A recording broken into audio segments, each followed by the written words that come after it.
What happened to authenticity? Now, in this podcast, I'm not going to try to sound like a washed up old head who misses the old days, but I've noticed more and more in this era of social media how normal it is to conceal your true identity, your personality on social media, which isn't a bad thing. Because if you overshare your information, risks of compromising where you live, certain things like that, it can be detrimental to yourself and others who might be close to you.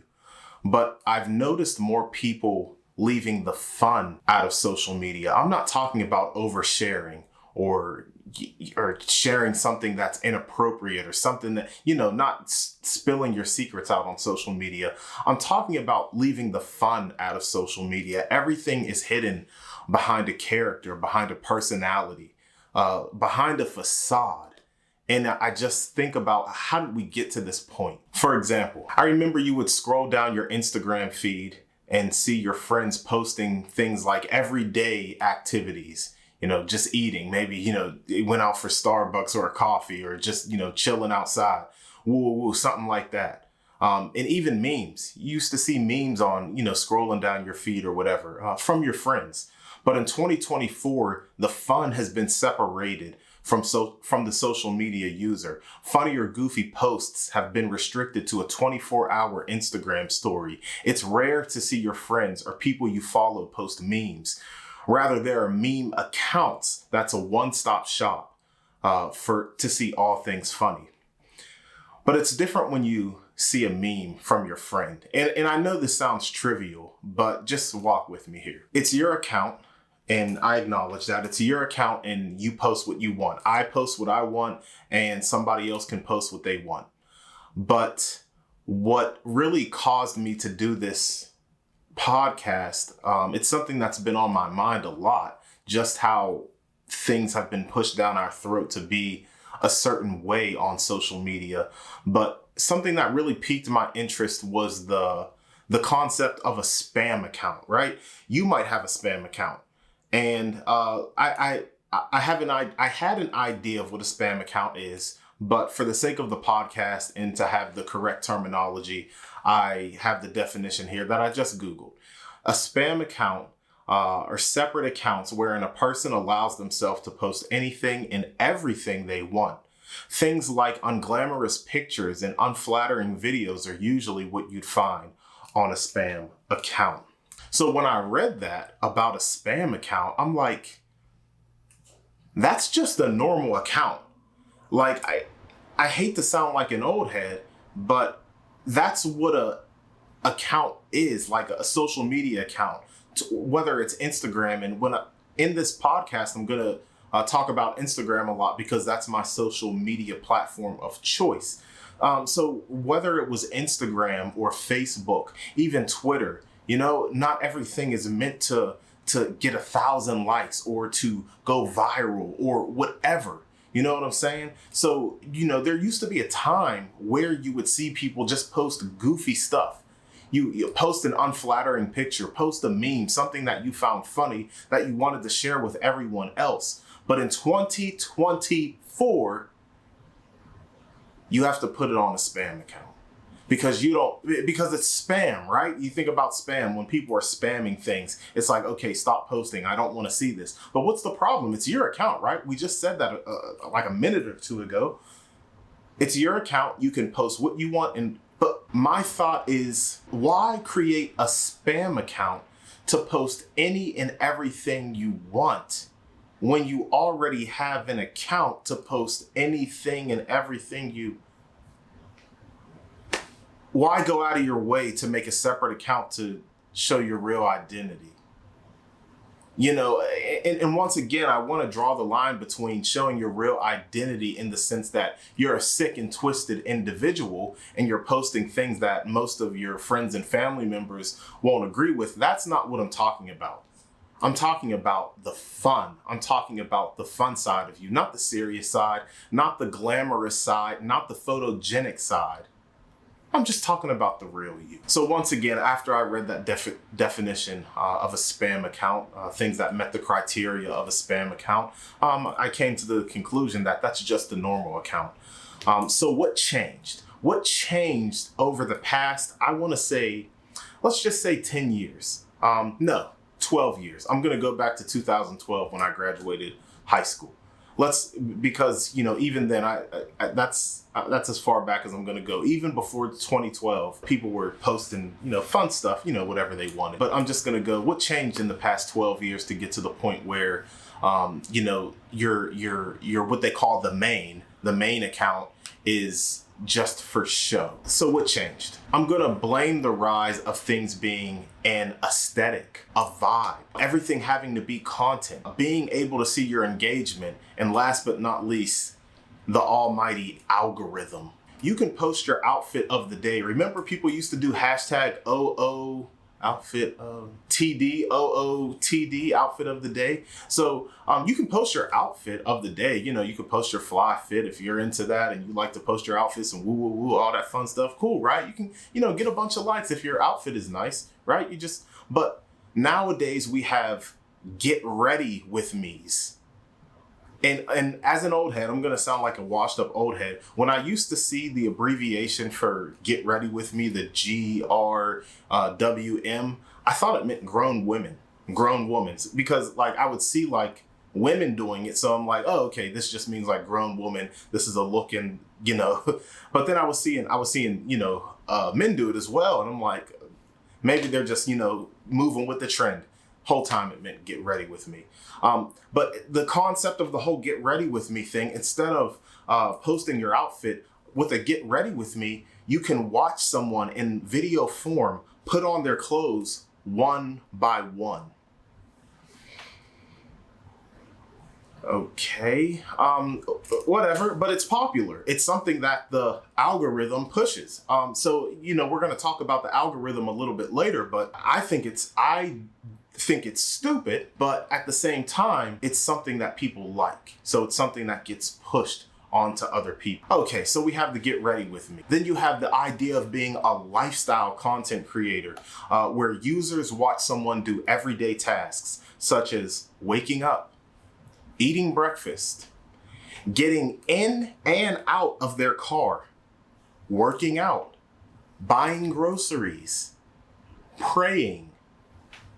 You watch a video of them praying over their food.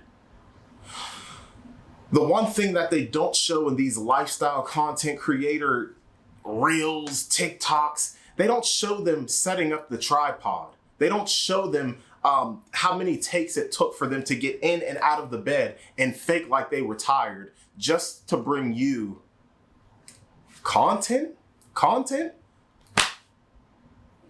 It's just phony.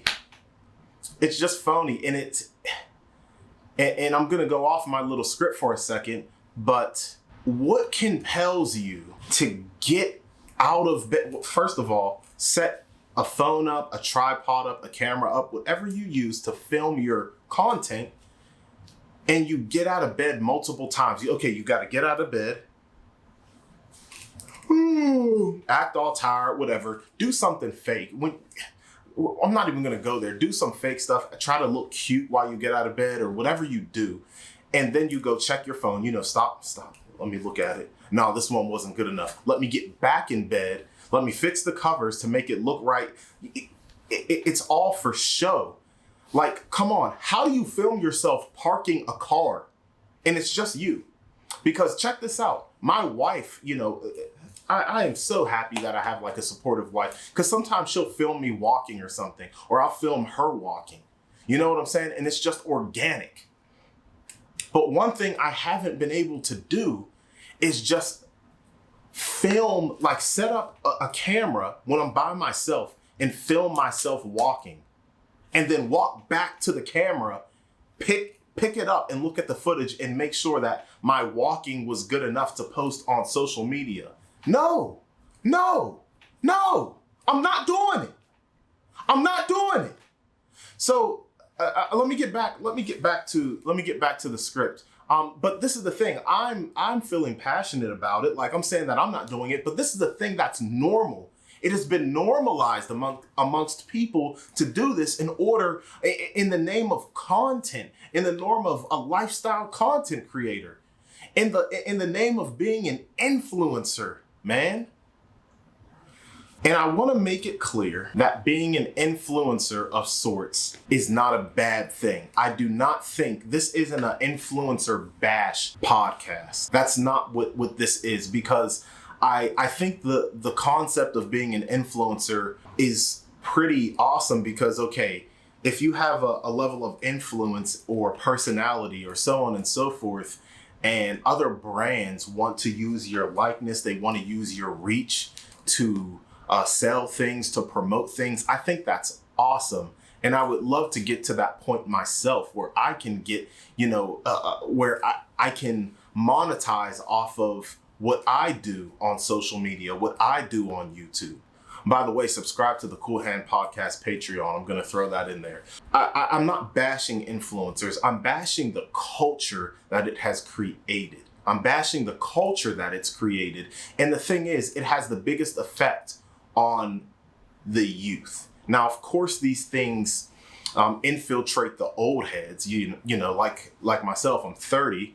So, but people even older than me, these things, whatever's popular travels to whoever is seeking fame or clout.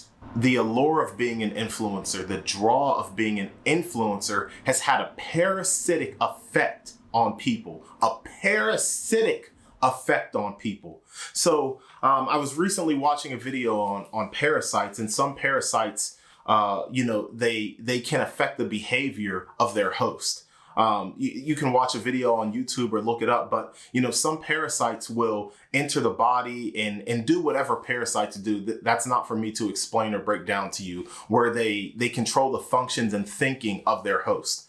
And that's what this whole content era has done. This whole influencer era. Everybody wants to be an influencer, but it has taken over people's lives to the point where they're going outside and doing stupid things, putting other people's lives at risk for the sake of content, for the sake of clout, for the sake of a brand seeing this and wanting to give them money or sponsorship for their stupid antics.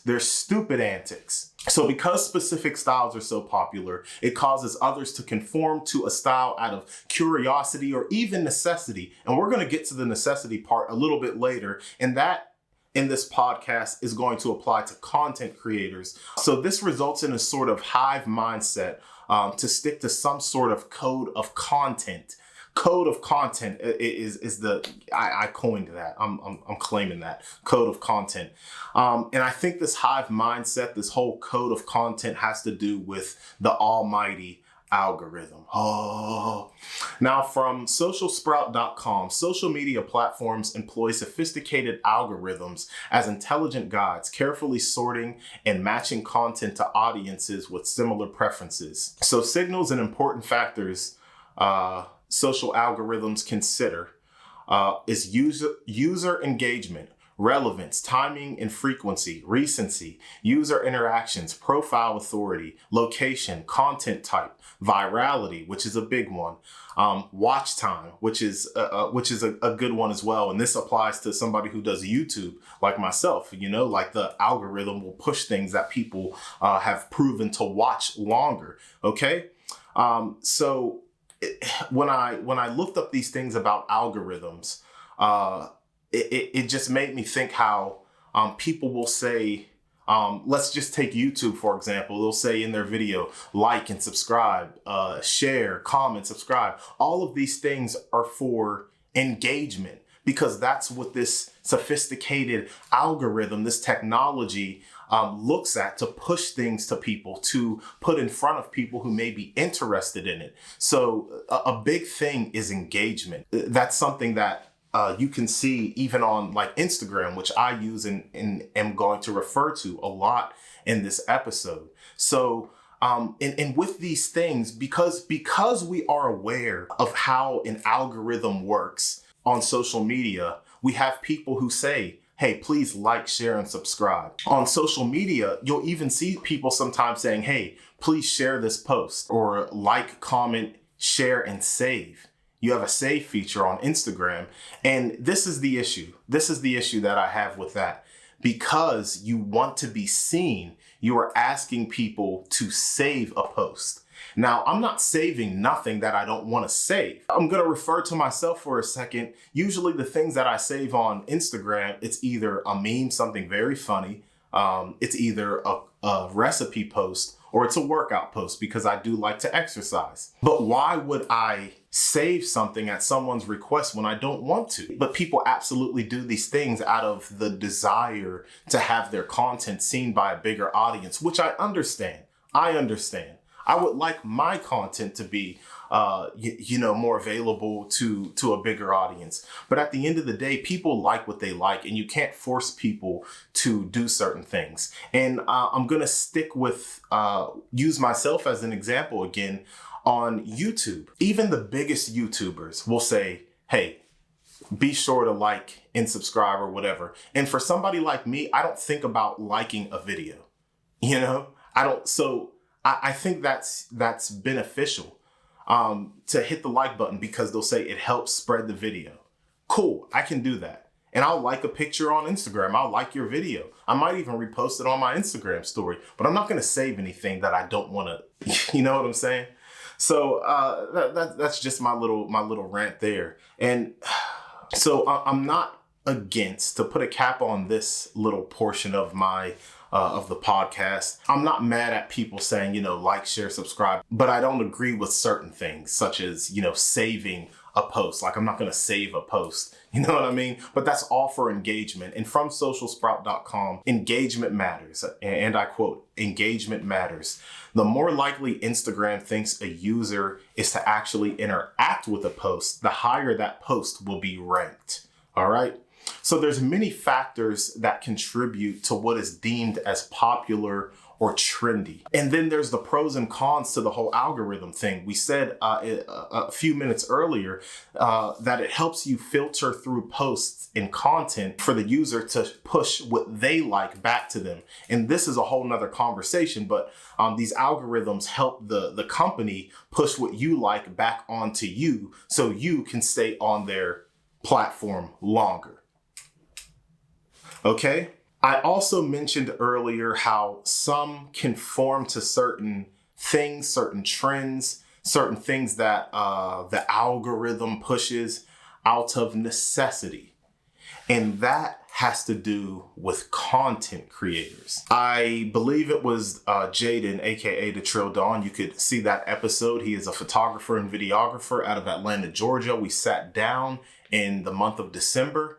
And he talked about how he didn't want to do Instagram Reels. He wasn't interested in it. I also am somebody who didn't want to do Reels. But he was talking about how it's something that Instagram was pushing. It was something that the platform was trying to push. And I guess the whole Instagram Reels thing was to compete with TikTok because TikTok has the youth in a chokehold. TikTok is what's running the social media game, okay? He didn't want to use it, but he eventually did use it. Let's keep it real. There was a time where the dimensions of a video being 9:16, that wasn't the wave.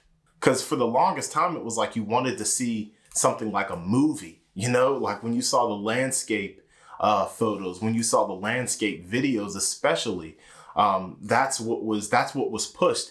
At a certain point of time, there was Instagram TV where you can post videos for, X amount of time. They were pushing the whole, TV thing. And I don't know what they were competing with then. We mentioned The Trill Dawn, who was reluctant to do it, but he eventually got into the Reels. And this was the case for me. And why did The Trill Dawn do this? Why did I start making Reels? You're not going to see many videos in landscape from the Cool Hand Podcast on Instagram. You're not going to see that. Why? Because I conformed out of what I would call necessity for my content to be pushed, for my content to reach a wider audience, and for my content to be more digestible. Because everyone's looking at portrait videos, 9:16 dimension videos. That's what people are used to.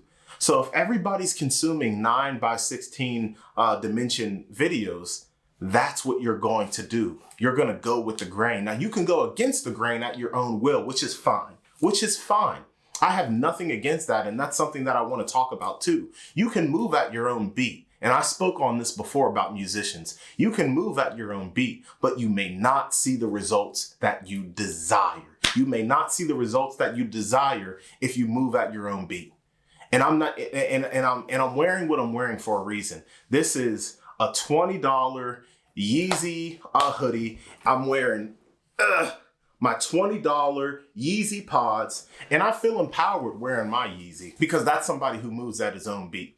That's somebody who pretty much does what he wants. And I'm not excusing inappropriate behavior from anyone. I'm not excusing, I'm not saying everybody should just have free reign to do what they want and to say what they want. There has to be limits on things that we do. You know, I'm not talking about just doing whatever you want, especially in terms of like spam accounts and posting certain things. We all got to, keep it. We all have to limit ourselves to an extent, but watering yourself down, filtering yourself all the way down to where you only post things that are flattering to yourself on a social media account that has nothing to do with pushing content, that has nothing to do with being a public figure, but we're pushed with this content culture, this I need to be perfect culture, this filter culture where you have to have a main page and you have to have a spam page. A main page for everybody to see how beautiful you are, how good your life is, and a spam page to let loose. This isn't the real world. You don't have to kick back on social media.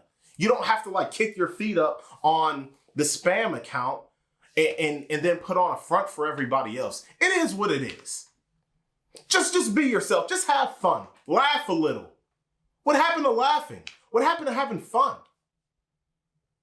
We lost the plot. We lost the plot. Now let me get back to content creators. You can go against the grain, but when you're somebody on the lowest level, who's really just the itty bitty, I call myself an itty bitty podcast.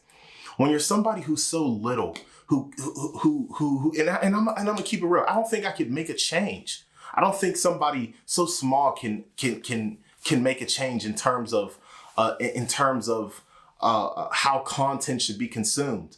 It's extra work. I'll tell you this. I do a podcast, and this episode would be easy to edit because it's just me.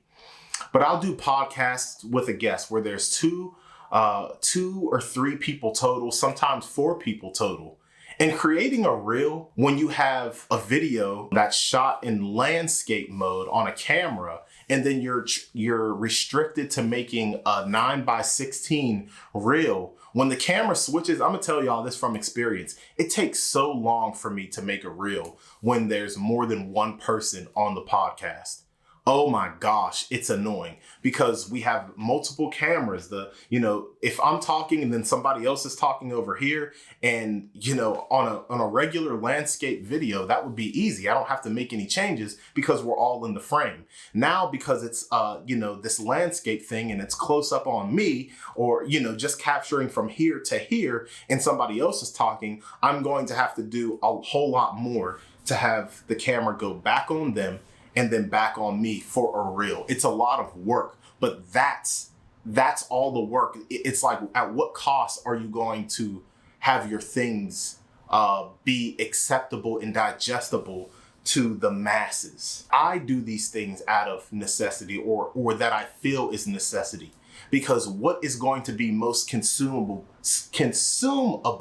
for someone to give your work a chance? Things like creating a TikTok, buying verification on Instagram and Twitter. These things have incentives with them. Okay, on TikTok, that's where a lot of people go to find new content. That's where a lot of the youth go now to consume their content over Instagram. So, okay, let me make a TikTok. Oh, on Twitter, you can do this when you have when you buy a verification. Okay, let me do that. So my Twitter replies with the link to my to whatever I do will be at the top of whatever, or on Instagram, you have this and that. You can buy verification on Instagram. All of these things that are instilled by social media to give you an advantage on the platform.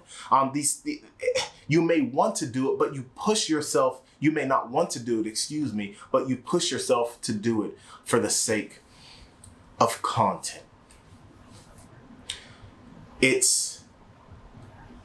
I know I talked about a lot, and I went on a lot in this episode about personal things of people having spam accounts, people concealing themselves, and I also talked about content creators.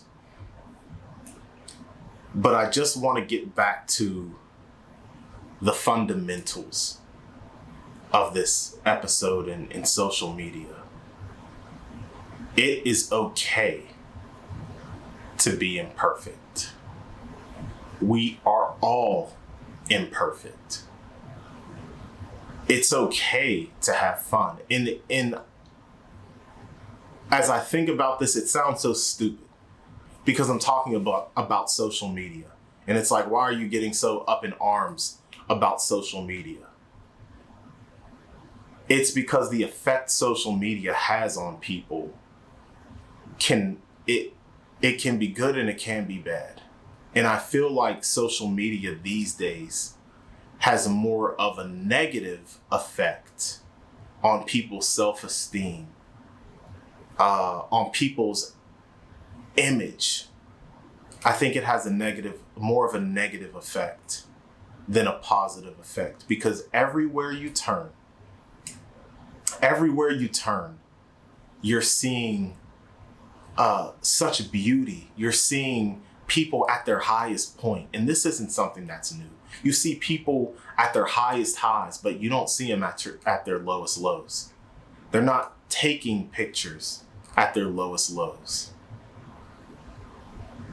There's filters all over the place. We got people doing filters, lip filler apps, just to show people that you look good.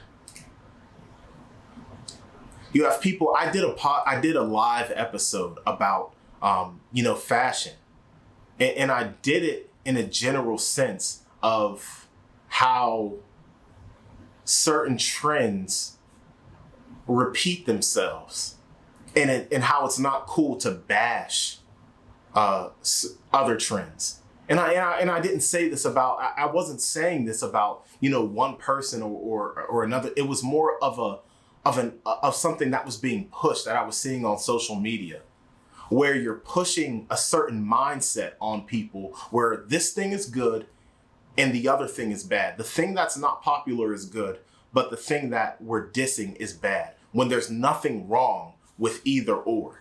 That's all I was saying. It comes down to personal preference at the end of the day. If we're talking about fashion, all of these things are subjective. I can call something ugly. These Yeezy pods that I have on, you can call ugly. Whatever. I like them and they're pretty comfortable.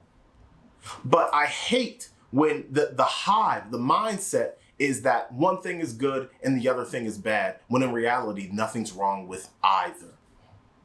It's okay to have fun. It's okay to laugh. It's okay to show yourself to an extent. It's okay to have fun. It's okay to be yourself. It's okay to have flaws. I have 2 big teeth, y'all. 2 big teeth.